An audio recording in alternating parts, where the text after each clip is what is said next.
Bonjour à toutes et à tous. Le week-end a été lourd et instable, propice à des phénomènes orageux, parfois spectaculaires, comme cette tornade qui a été filmée à Ernée, à nos portes. Nous sommes ici en Mayenne, à quelques kilomètres de Fougères. On voit bien ce tuba qui a touché le sol et provoqué des dégâts matériels. Du côté de l'Andivisio, dans le Finistère, ce sont ces mamatus qui vous ont peut-être surpris. Ces nuages en forme de mamelles qui ont été donc pris en photo par Vincent Zerwal et qui annoncent une atmosphère orageuse. Des orages ont éclaté d'ailleurs du côté de Plestin-les-Grèves, ici dimanche soir, avec cette très belle photo signée Fabien Huguet. Alors, durant cette journée de lundi, on a changé de régime. C'est un flux d'ouest qui a pris le relais avec un temps très variable, des éclaircies, des passages nuageux et des averses. Pour cette journée de mardi, on voit bien ce flux d'ouest qui s'est mis en place et qui continuera donc de se manifester avec des dépressions qui circulent plutôt sur l'Europe du Nord, l'anticyclone est sur les Açores et entre les deux, ce courant d'ouest assez dynamique avec des rafales proches de 40, 50, 60 km par heure le matin.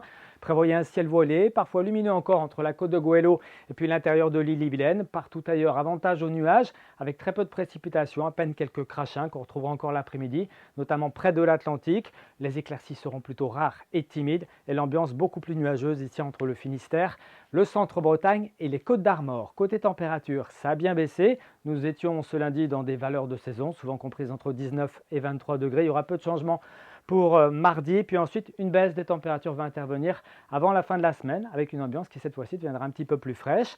Observez les températures prévues donc pour ce mardi matin, souvent entre 11 et 14 degrés dans l'intérieur des terres, un petit peu plus en bord de mer. Ce sera le cas ici par exemple à Audierne avec 15 degrés, 15 également à Saint-Malo, 17 degrés à Belle-Île.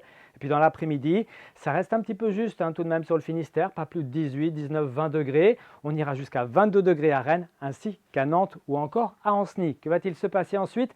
La journée de mercredi sera beaucoup plus dynamique avec l'arrivée d'une perturbation pluvieuse active par l'ouest et d'un renforcement du vent notable, 70, 80, 90 km par heure sur notre littoral pour les rafales maximales.